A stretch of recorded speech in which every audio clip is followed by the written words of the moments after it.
A Muslim diplomat in 922 AD thought he was on some routine assignment through the icy veins of Russia. Poor bastard didn't know he was about to witness hell on earth in broad daylight. Ahmad ibn Fadlan stood there, blinking, while Viking raiders turned a funeral into a satanic porno and a barbecue pit. They lined up. They used a slave girl like she was some cursed offering, and then torched her alive beside her dead master. Not a whisper of mercy. His quill must have been dripping with trauma as he wrote it down. And here's the fun part. It wasn't some campfire ghost story. No, every blood-soaked detail was real. Documented, preserved, served cold like rotten fish stew. Imagine booking a work trip and ending up front row at the world's worst snuff film. Congratulations, Ahmad. No refund policy. What you're about to choke down comes straight out of history's own confession booth. Vikings weren't just swinging axes. They were swinging power between the sheets, turning sex into a weapon sharper than any sword. They made intimacy into strategy, domination into divine law. Forget candlelight and roses. This was about breaking wills, owning souls, and using flesh as a battlefield. The way they twisted sex into war and social control makes Game of Thrones look like bedtime stories for toddlers. Love language? The Vikings had one. Scream louder, bleed faster. This wasn't some Viking fan fiction. The evidence is so revolting it made actual historians clutch their pearls and scream, "Propaganda!" before digging up graves and realizing, nope, it was all true. From wedding consummations where your entire family basically sat ringside, to executions dressed up as dirty entertainment, to funerals that looked like Satan's bachelor party, the Vikings didn't just blur the line between violence and sex. They sharpened it, dipped it in blood, and stabbed it into the cultural DNA of Europe. You thought your family was nosy? Try thrusting in front of your in-laws while grandma takes notes. And the sagas, oh God, the sagas, bloated with stories of domination, humiliation, and men gutted not by swords but by whispers about what they did or didn't do in bed. This was a society where your position during sex literally stamped your rank in life. Top or bottom wasn't just preference, it was survival. Masculinity was guarded with murder clauses. You could slice a guy open just for calling you soft and walk away without even paying a fine. Imagine a legal system where a bedroom insult was grounds for homicide. That's not law. That's testosterone with a crown. In Viking court, "Your Honor, he called me a bottom," was a winning defense. Case closed. The Viking obsession wasn't love. It was fear and control. The state made sex into bureaucracy, violence into ritual, and humiliation into law. You lived or died by your role in bed. And those who slipped, those accused of being passive, had their lives stripped like meat from a bone. No inheritance, no testimony, no weapons, no dignity. You weren't just shamed, you were erased. Forget ghosting someone. You got legally erased for bad performance reviews in bed. The Icelandic sagas aren't bedtime tales. They're blood-soaked soap operas where whispers about sex light the fuse for mass killings. Men lost everything, property, weapons, legal rights, because someone muttered they weren't man enough in bed. Forget debt collectors. In Viking society, your neighbor's gossip was a death sentence. Rumors spread like wildfire, and by the end, entire families were buried over insults that started between the sheets. Imagine getting slaughtered because someone said you didn't bring the thunder last night. Yelp reviews never killed so many people. The sagas tell it without shame. Burnt Njaal's saga describes dozens dead over one word: unmanly. Egil's saga? Warriors marched across frozen hellscapes just to stab a guy for questioning their manhood. This wasn't "sticks and stones may break my bones." This was "words will get you gutted, burned, and dumped in a fjord." Masculinity was such a fragile glass trophy that the slightest tap sent it shattering. Call a Viking soft, and you won't live long enough to regret the punchline. Women weren't just bystanders. Oh no, they sharpened this weapon with a smile. Wives could annihilate their husbands' reputations by standing up in public and declaring, "Yeah, he's too gentle in bed." That's it. Reputation ruined. Divorce papers signed. Social standing collapsed like a wet tent. One Laxdala saga wife roasted her man so hard she not only walked out, but salted the earth of his name. Viking women knew one word could castrate a man more effectively than any blade. Forget modern divorce court. Try losing your wife, your land, and your balls to one savage Yelp review from the missus. This obsession with dominance created a vicious loop. Men fought to prove their masculinity, which sparked violence. which demanded more displays of dominance, which triggered more fighting. A hamster wheel powered by testosterone and bloodlust.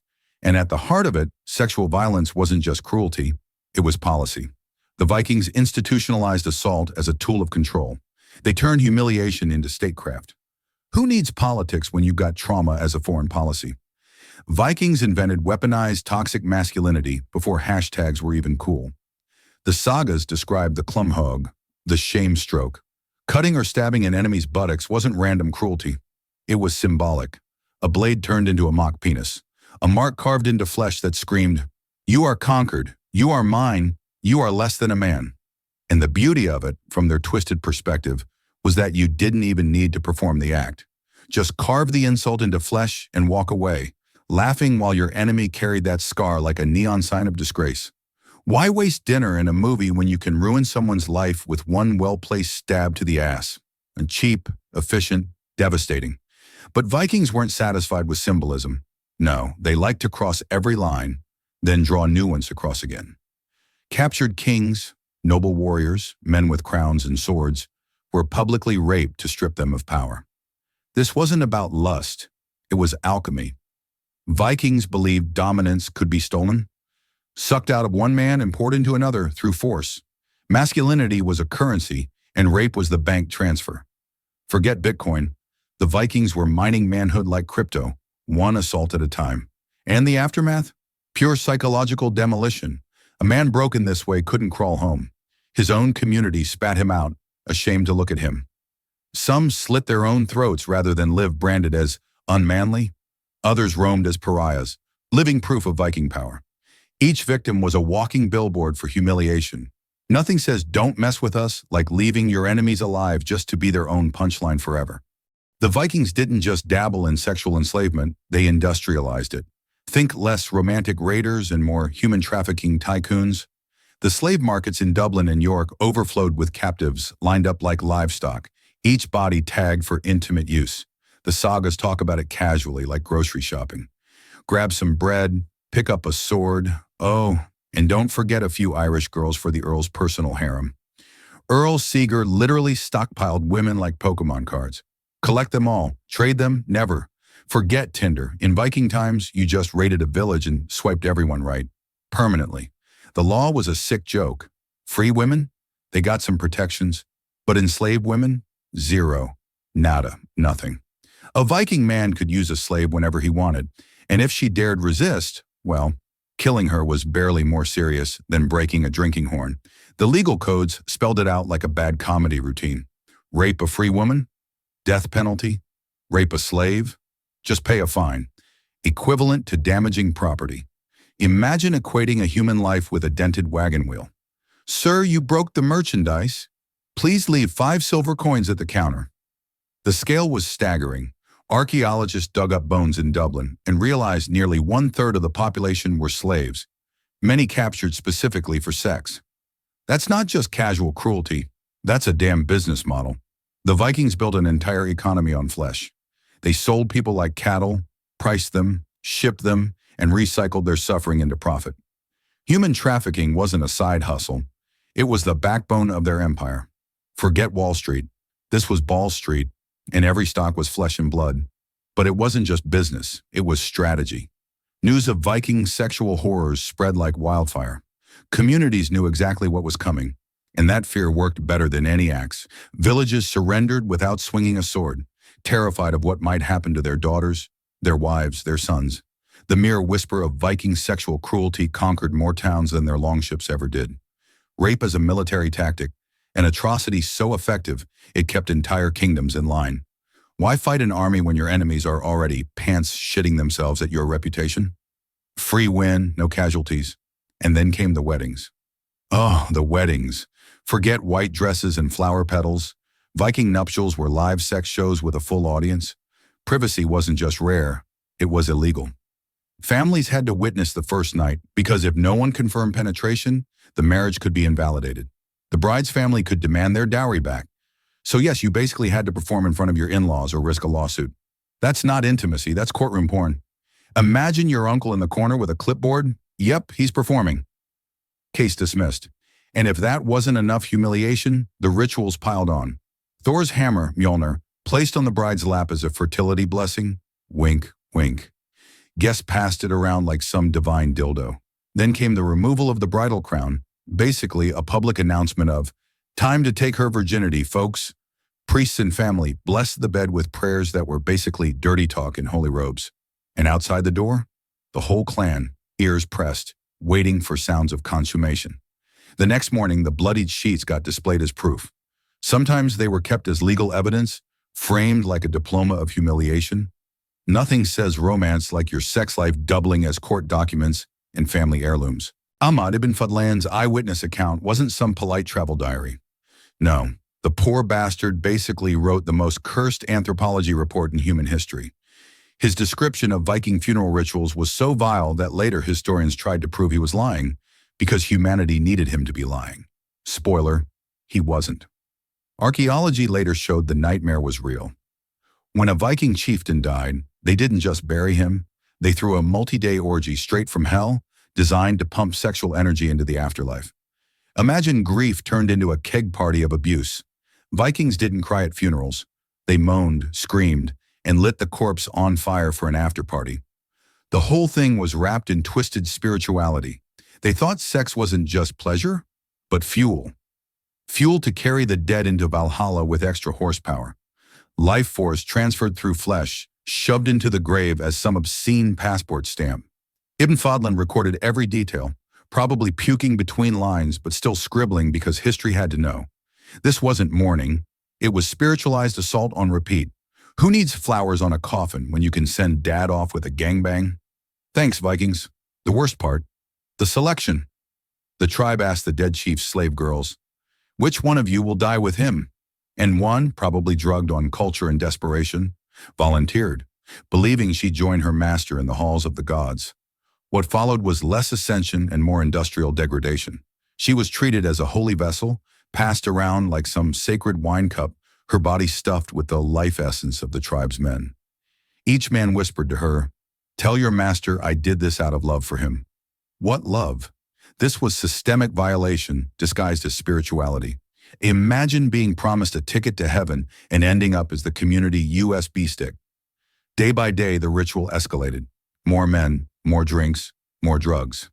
By the final day, she was barely herself anymore. Just a shell, a ritual object, staggering toward her fate. On the funeral ship, 6 men came in like clockwork, each taking their turn, each representing a different aspect of the tribe's power. If hell has an HR department, this is their training video. Talk about performance reviews. 6 bosses in one night, and none of them even said thank you. And then came the grand finale, the part where horror peaked. The girl was laid beside her dead master.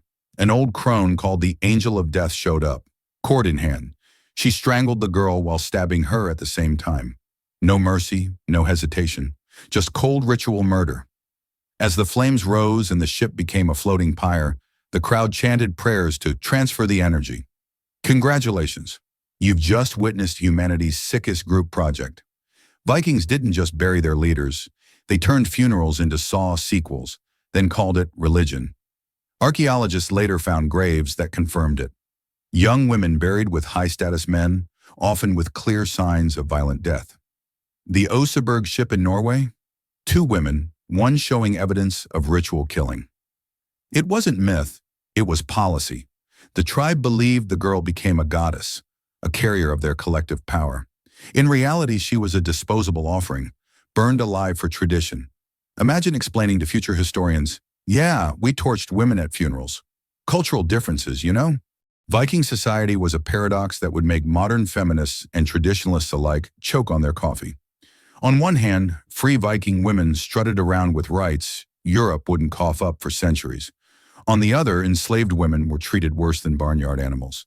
It was empowerment for a few and absolute damnation for the rest. A twisted social experiment where freedom meant power and slavery meant endless degradation. Equal rights for some, equal fights for everyone else.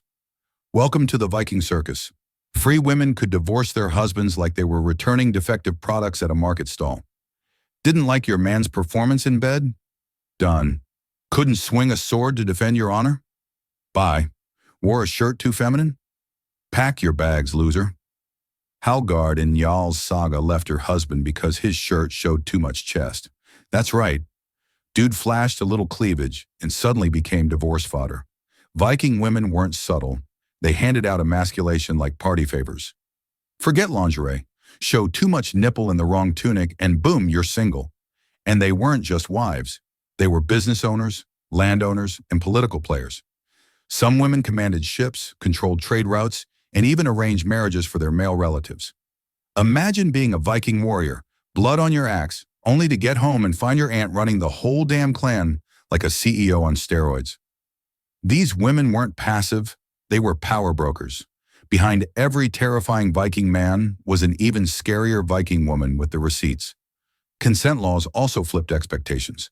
Free women had protection that made medieval Europe look like a frat house.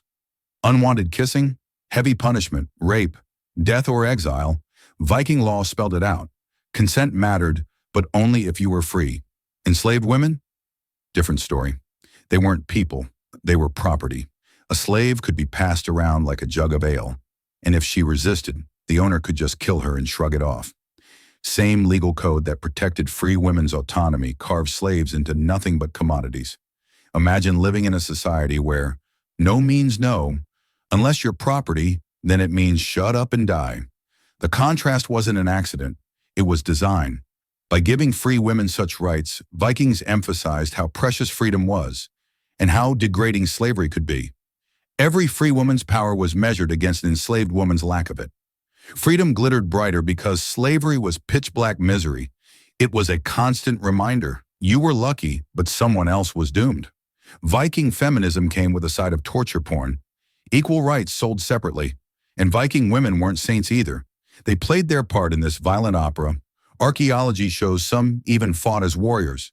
The sagas describe women urging brothers, husbands, and sons to commit sexual violence against enemies. They knew their own freedom sat on a pile of broken bodies, and they were more than willing to keep stacking that pile higher. Empowerment didn't mean kindness, it meant survival, and survival meant blood. Forget girl power. This was girl slaughter. Beyoncé would not approve, but let's not forget the ugly underside. For all their rights, Viking baby girls were expendable. Families often abandoned daughters if they couldn't afford them, leaving them to freeze or be eaten by wolves. The sagas mention it casually, like tossing out spoiled milk.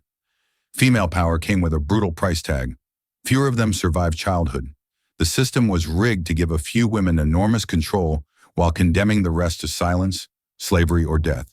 Congratulations, it's a girl. The most terrifying birth announcement in Viking society. Viking attitudes towards same-sex relationships were a labyrinth of power plays, insults, and legal landmines. It wasn't about love, it was about who did the stabbing, and not with a sword. Homosexuality? Totally fine, as long as you were the one doing the penetrating. Beyond the receiving end, though, congrats, you're now a social corpse. Vikings weren't homophobic, they were terrified of being labeled the wrong role. Sexual hierarchy was just another battlefield. Sleep with whoever you want, just make sure you're the hammer, not the nail. The sagas don't even flinch. Warriors roamed across Europe collecting lovers like trophies, both male and female. Some men had wives at home and boy toys abroad, and society nodded as long as dominance stayed intact. They treated intimacy like conquest. Bed partners weren't partners at all. They were plunder. Masculinity was measured not by who you loved, but by who you conquered. Vikings didn't date, they annexed. Every romance was a hostile takeover. Even the gods weren't safe from this madness. Loki got roasted endlessly for turning into a woman, even giving birth to Odin's freaky eight-legged horse, Sleipnir. Odin himself wasn't spared either. He practiced Sidur, a type of magic associated with women. Other gods mocked him, questioning his manhood because he dabbled in feminine power. Imagine being the allfather of the Norse pantheon and still getting side-eyed for not being manly enough. If your horse has 8 legs because your buddy Loki gave birth to it, maybe masculinity debates aren't your top priority. Satyr revealed the Viking paradox. Men who practiced it were branded ergi, deviant, unmanly, submissive. But they were also feared and respected for their supernatural power. It was the ultimate contradiction. The most dangerous men in the room were also the most mocked. Power and shame coiled together like snakes ready to strike. Nothing says toxic culture like insulting a wizard to his face while secretly hoping he doesn't hex your balls off. The law backed this circus with Nordic precision. There were no prohibitions against homosexuality itself, but the insults? Deadly serious. Call a man passive, and you'd better sharpen your sword, because you just gave him legal grounds to kill you. False accusations carried punishments as heavy as murder. Vikings didn't care who you slept with, they cared who owned the act. Masculinity was fragile enough to be guarded by homicide clauses.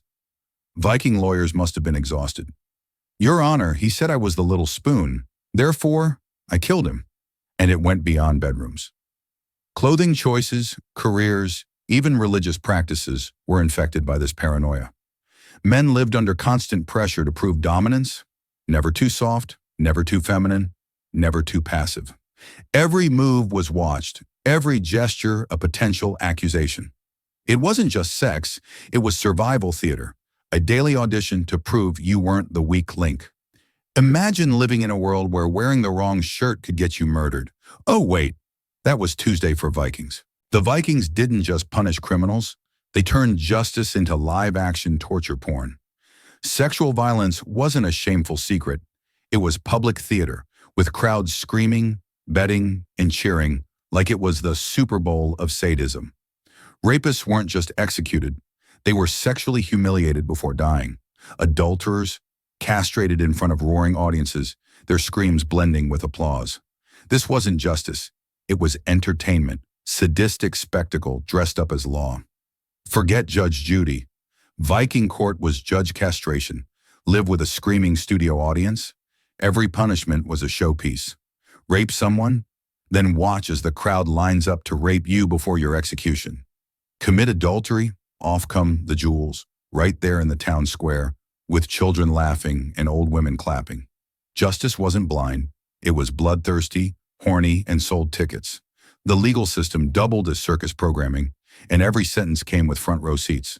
Courtroom drama, more like courtroom trauma. Bring your popcorn in a puke bucket.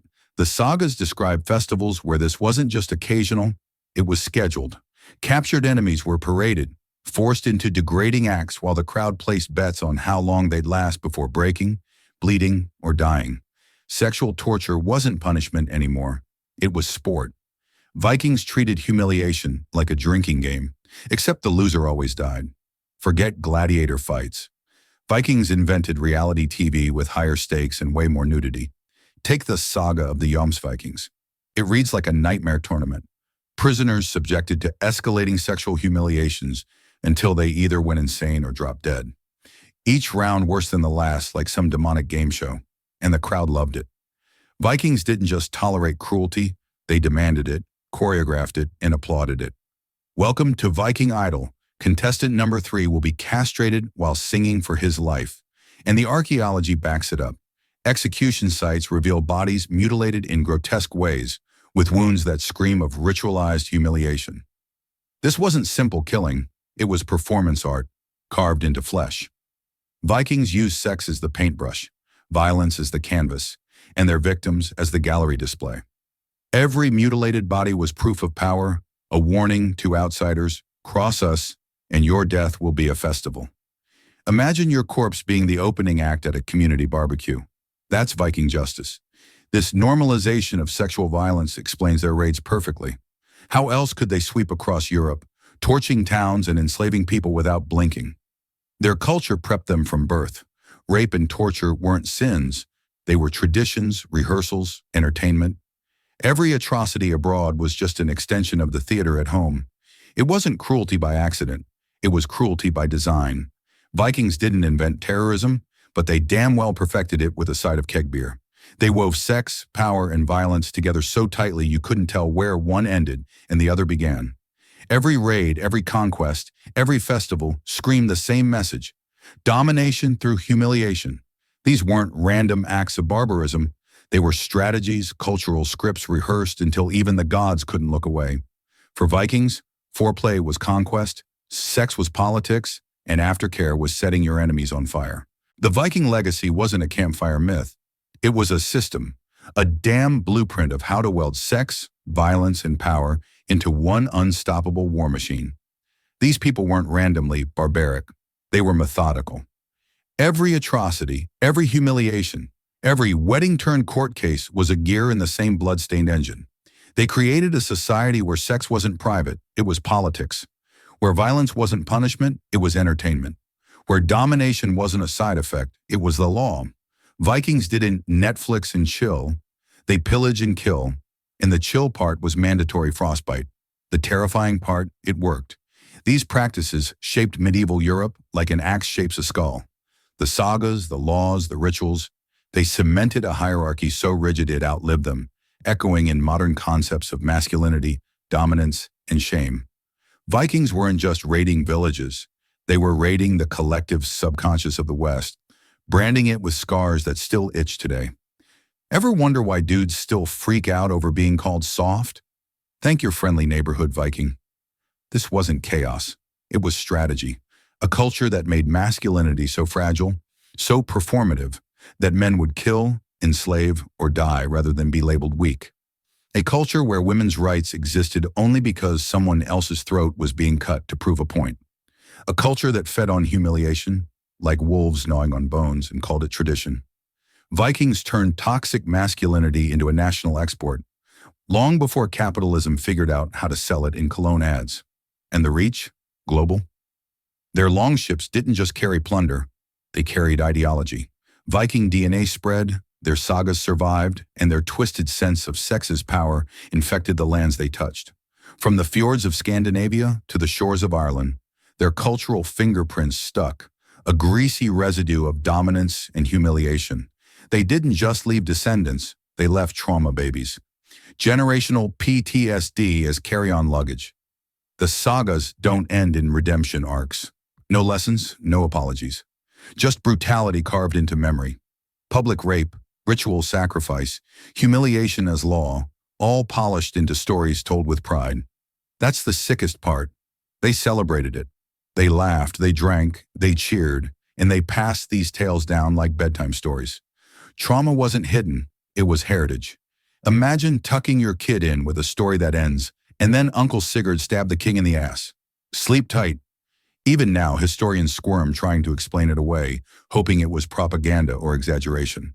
But the bones in the ground, the scars in the sagas, the evidence in the laws, they scream louder than denial. This was real. It happened. And it shaped us whether we like it or not. You can't gaslight archaeology. The corpses don't care about your fragile feelings. The Viking legacy is a grotesque paradox. Brutality masquerading as law, empowerment built on enslavement, sexuality weaponized into warfare. They weren't heroes, they weren't savages. They were engineers of dominance, and their blueprint still lingers, stitched into the way power and sex dance together in our modern world. The Vikings are dead, but their ghost still whispers, dominate or be destroyed, and people are still listening. The Vikings wrapped up their cultural legacy like a bloodied gift box. Sex, violence, humiliation, all tied together with a bow made of human screams. They didn't just practice brutality, they normalized it, glorified it, carved it into law, and performed it as theater. Their society was one long horror show where the audience and actors were the same people. And when they exported their culture across Europe, it wasn't just plunder they spread. It was ideology soaked in blood. Vikings didn't sell culture, they shoved it down your throat with an axe. Sex, power, and violence weren't separate categories. They were fused into one twisted religion. To be Viking was to dominate. To be dominated was to die, in body or in reputation. This wasn't an accident, it was a cultural script rehearsed across generations. They turned rape into strategy, humiliation into law, and torture into tradition. Nothing was too grotesque if it kept the hierarchy in place. Their motto might as well have been, if it ain't violent, it ain't valid. And the sick part, it worked too well. Communities collapsed at the mere rumor of what Vikings would do if they arrived. Entire towns surrendered without a fight, terrified of being dragged into the theater of shame. The Vikings didn't need to swing their swords. Fear did the work before the longships even docked. Their reputation became the sharpest weapon in their arsenal. Who needs an army when your Yelp reviews make people surrender their cities? But let's not pretend it ended at conquest. These practices didn't vanish when the raiders stopped sailing. They bled into the fabric of Europe, shaping laws, shaping masculinity, shaping the very concept of what power looked like. The ghost of Viking dominance still lingers in how men fear weakness, how sex gets tied to control, how humiliation remains a weapon. They left more than bloodlines. They left scars that history still scratches at. You can bury Vikings, but you can't bury their toxic masculinity. It keeps rising like bad plumbing. The sagas themselves tell us they were proud of it. They didn't flinch, didn't apologize, didn't see shame in their cruelty. They recorded humiliation and murder the way modern people record wedding vows, with detail, pride, and no regrets. Every grotesque story was passed down not as warning, but as bragging rights. Look how savage we were, and how feared we became. It was legacy by atrocity. Imagine your family tree being less about who begat who, and more about who raped who. Viking heritage, folks. So when we look back, don't mistake them for random barbarians. They were engineers of terror, architects of dominance, pioneers of weaponized sexuality. Their raids weren't drunken accidents. They were performances sharpened into policy. They made the world choke on their cruelty, and the world swallowed it whole. Vikings didn't just raid. They rebranded humanity's darkest instincts into a business plan. And today, their legacy still crawls through history's veins, not in horned helmets or cartoon myths, but in the way power still gets tangled with sex, the way humiliation still controls behavior, the way violence still entertains crowds. The Vikings are long gone, but their shadow still sits at the table, smirking. They may be dust, but their ghost is still the loudest guy in the room yelling, "Prove you're a man, or die." The Vikings carved a society where sex wasn't a bedroom secret, but a battlefield anthem. Power was measured by dominance, humiliation was currency, and submission was death. They didn't stumble into cruelty. They built it like an institution, codified it, rehearsed it, and unleashed it like a war machine. Every ritual, every raid, every law was dripping with the same venom: dominate or be erased. This wasn't random savagery. It was strategy masquerading as culture. Vikings didn't write love letters. They wrote restraining orders in blood. Their practices weren't isolated. They were systematic. Weddings were public porn with legal contracts attached. Funerals were satanic orgies lit by fire. Justice was mutilation served hot in front of a cheering crowd. And war? War was just another excuse to expand the theater, to drag new victims into their performance of dominance. Violence and intimacy weren't separate. They were Siamese twins, stitched together with sinew and law. Imagine a culture where your wedding, your trial, and your funeral are all rated NC-17. That's Scandinavia, baby. They weren't just killers, they were choreographers of humiliation. Every act had meaning, every scar had symbolism, every scream was a line in their cultural opera. To them, conquering someone's body wasn't just pleasure, it was politics, warfare, proof of power. To lose your masculinity was to lose your life, even if your heart was still beating. The Vikings turned manhood into a high-stakes game where the loser didn't just die, he was erased from existence. Vikings didn't just kill you, they made sure history laughed at your corpse. Talk about legacy management. And the brilliance, the horror, was how effective it all was. Communities across Europe collapsed at the rumor of their arrival. Whole towns bent the knee not because they lacked weapons, but because they lacked the stomach to face what came after capture. The threat of rape, torture, and humiliation was sharper than any axe. Fear did the work long before the Vikings rode ashore. Why waste arrows when your reputation makes enemies surrender with their pants already down? The sagas and archaeology don't paint a random picture. They paint a system. Blood feuds over insults. Legal codes weaponizing masculinity. Weddings turned into legal pornography. Slavery institutionalized as sexual economy. Funerals dressed up as orgiastic sacrifice. Justice scripted as mutilation theater. The Vikings made cruelty efficient, a government program with longships. And their blueprint was copied, mimicked, absorbed into the veins of Europe. Vikings weren't just raiders. They were HR managers for hell itself. Their legacy didn't end with their bones. It seeps into our laws, our gender roles, our definitions of power. Masculinity still carries the Viking scar, fragile, paranoid, desperate to prove itself at any cost. The obsession with dominance, the fear of submission, the glorification of humiliation, those aren't just Viking relics. They're still alive, squatting in the dark corners of modern culture. You thought you were toxic on Twitter? Try being toxic with a battle axe. Vikings were the OG influencers, and so the Vikings remain, not as men in horned helmets, but as shadows stitched into our collective psychology. Their cruelty wasn't random. It was legacy. Their theater wasn't forgotten. It was inherited. The Vikings may be dust, but their blueprint still whispers, conquer, humiliate, dominate. The Vikings are gone, but their ghost is still screaming in your ear. Don't be soft or you're dead. And history keeps nodding along.